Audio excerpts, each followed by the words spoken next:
During this entire time, I also had started to develop incurable painful diseases. A quick list of them. 2005, I developed fibromyalgia.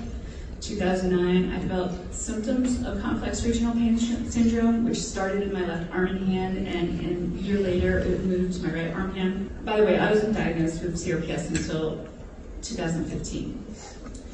2012, I developed Raynaud's disease in both hands. 2016, I was developed with adhesive arachnoiditis. Doctor said it was due from a combination of accidents, surgeries, and I had 13 blocks in my neck.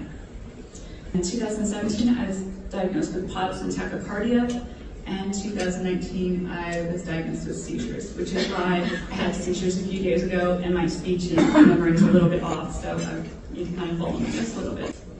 The reality that I can no longer ignore my health issues occurred when I was diagnosed with CRPS in 2015. Again, the symptoms started in 2009. I know there were things going on every time I brought it up to my neurosurgeon, my neurologist, and my primary care doctor, but they said not to worry about it and that it was just issues for my neck symptom issues.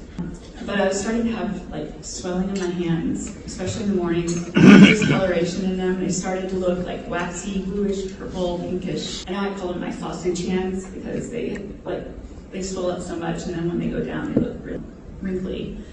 Like the image of an English bulldog kind of pops in my head about them. I also started having outbreaks of hives on my face, chin, neck, chest area. I had no clue that this was a CRPS symptom, but later on when I met other CRPS patients, I also get these. So the hives usually start out as little red dots, which itchy, and at night when you're sleeping, you're gonna, of course, scratch them, especially in your sleep. And then they turn into like dime size, nickel size, pest-filled kind of things. Eventually they will start to dry out and almost look like a burn. And then eventually they fall off, and then you have like a red mark there for a few weeks, even sometimes months. Another CRPS symptom that I get is puking spurts. They will come on very quickly. I'll check out the vomit. I know it's embarrassing. Being in the car when this happens is difficult because I have very little time to pull over and probably get outside the car. So I learned a little trick, and I keep doggy bags in my center console. It's made a huge, it's been great. Last symptom is my teeth have become brittle and literally break. I've always had very healthy, very good teeth. I've been taking care of them. I remember actually my dentist shaming me. They thought I wasn't brushing and flossing my teeth regularly. I actually gave them a printout of CRPS, and they read it. And the next time I came back, they apologized, which was very nice. All these symptoms usually occur during CRPS flare. Depending on how bad the flare is, the symptoms will be greater or less.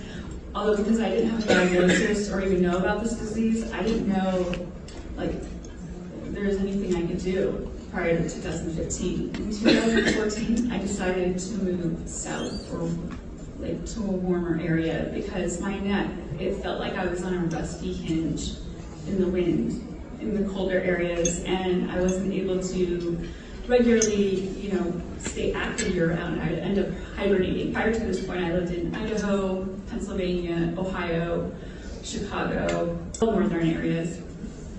And because of my neck issues, again, it would make it worse.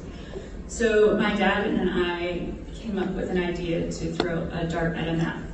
And wherever it landed, I would research it, and then I would kind of move there. And this is kind of just giving you an idea of just how I am, I was hoping it would land on Florida, Georgia, or North Carolina. It landed on Wilmington, North Carolina. I researched a bunch of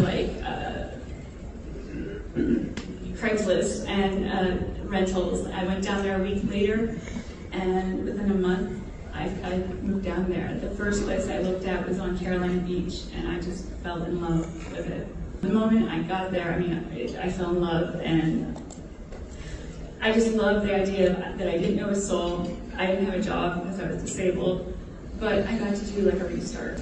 And I could do whatever I wanted and what I wanted. I could be a new person again. Plus, I was looking at the beach and ocean, and the warmer weather allowed me to be more active year-round. and my pain actually seemed to go down a little bit, but it's probably also because water is just very calming to me.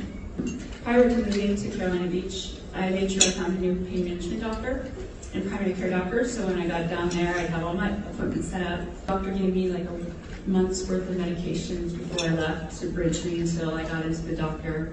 And this was before the 2016 CDC guidelines on opioids. So it was fairly easy to move, find a doctor, and again, be prescribed pain medication because I was on pain meds at that point. The pain management doctor that I went to actually immediately recognized that I had CRPS. I'll never forget that day. The doctor did basically check up, and we discussed my health issues and current symptoms. And this is when he said, "I think you have CRPS." And I was like, "CR what?" Like, I had no clue what he was talking about. He scheduled for me to get blood work and a bone density scan in my hand. And before I left, he warned me, "Do not Google CRPS. When you come back in next time, we'll talk about it." Now, why would you say that to me? I mean, I don't know you, but if someone tells me to not do something like that, my ADHD curiosity is like, so of course I went home and Googled CRPS. For a quick research, I realized immediately why he told me not to Google it. All the suicide disease, I saw it was painful disease known to man. I called my parents and cried immediately. I thought my life was over. A few days later, I went back to my pain management doctor for the results of my tests, and as he assumed, the bone density scan in both my hands were a lot lower than they should have been, and in my blood work, like my magnesium, vitamin C, all those levels were a lot lower than they should have been. There's no definitive test for CRPS, so they have to use a combination of like the test he ordered, and they can do like a thermography and also all the symptoms, and together that's how they make an official diagnosis, which I have CRPS 2. It can develop after trauma to the nerve damage. I admitted that I went home and Googled CRPS, and I started to cry, and I told him I was scared and I thought my life was over, and he consoled me, and he said that everyone dies at some point, and that my life, I wasn't going to be dead just quite yet, so I'll be okay. It made me realize like some great things actually. I could finally put a name to this phantom thing that I was having for so many years. Because at that point I started thinking, is this my head? And by the way, sometimes it's just great getting a new set of eyes on you to see what's going on, because they may see something that a doctor just has missed or not doesn't know about.